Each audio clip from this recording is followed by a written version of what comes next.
ব্যক্তিগতভাবে আমাকে যারা চেনে সবাই তো আমার এই চরিত্রটাই জানে যে আমি প্রতিবাদী মানুষ এবং আমি সাধারণত অন্যায় দেখলে কখনো চুপ থাকতে পারি না, সেটা যেই করুক না কেন।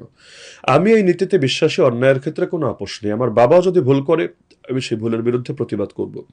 তো বাংলাদেশ জামাতে ইসলামী কখনো ভুল করতে পারবে না, কোনো কথায় ভুল হবে না, কোনো সিদ্ধান্তে ভুল হবে না, এটা তো কেউ কখনো দাবিও করবে না।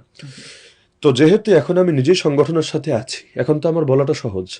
আগে বললে তো দূর থেকে প্রতিবাদ করতে হতো, এখন তো দূর থেকে না, আমি তো সামনাসামনি বসে চা খেতে খেতে হাসতে হাসতে আমি বলে দিতে পারবো।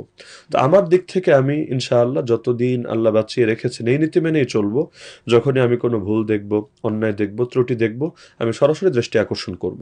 এতে পরিবর্তন যদি একদিনে নাও আসে, আজকে না হলে কাল হবে, কাল না হলে পরশু হবে, কিন্তু একদিন না একদিন অবশ্যই হবে ইনশাআল্লাহ। বিশেষ করে আমি প্রায় সবাইকে উদার পেয়েছি। এই লাইনে উদার যে যৌক্তিকভাবে বোঝাতে পারলে তারা গ্রহণ করতে দ্বিধা করেন না।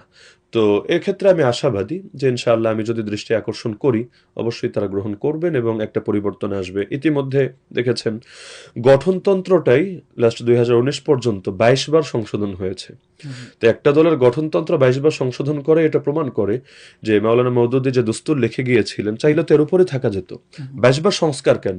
তার মানে তারাও এই নীতিতে বিশ্বাসী, আমরা স্থবির হয়ে থাকবো না, আমরা সর্বদা সংশোধন এবং সংস্কারের পথে চলবো।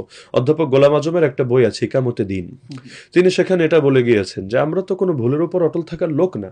এমনকি মাওলানা মওদুদীকে আমরা আকিদার ইমামও মনে করি না, ফিকহি মাযহাবের ইমামও মনে করি না। তিনি আমাদের দলের প্রতিষ্ঠাতা, তার রাষ্ট্রচিন্তার উপরই আমরা এখানে দল কার্যক্রম পরিচালনা করছি। কিন্তু তার কোনো কথাও তো অন্ধভাবে আমি গ্রহণ করতে, তিনি নিজের কথা বলেছেন, অন্ধভাবে আমি গ্রহণ করতে রাজি না। আমি কোরআন সুন্নাহর সাথে মিলিয়ে মিলিয়ে গ্রহণ করব। তো দলের প্রতিষ্ঠাতার ব্যাপারে এই কথা বাংলাদেশের বড় বড় দলরাও তো বলতে পারবে না। তারা তো অন্ধ নীতি মেনে চলছে। সেকুলার যে দলগুলো আছে, নাম নাই বা বললাম, তারা দলের পূর্বপুরুষ যা করেছে ভুল হলেও ওটাই আঁকড়ে ধরবে, কুফুর হলেও এটাকেই তারা প্রমোট দিবে। কিন্তু এখানে মাওলানা মওদুদীর দস্তুরকে, তার গঠনতন্ত্রকে এতবার পরিবর্তন করাই প্রমাণ করে অন্ধত্ব নাই আলহামদুলিল্লাহ। তো যার কারণে যারাই হোক না কেন, কেউ যদি কখনো ভুল করেন, ভুল বলেন, আমি আমার জায়গা থেকে অবশ্যই দৃষ্টি আকর্ষণ করব।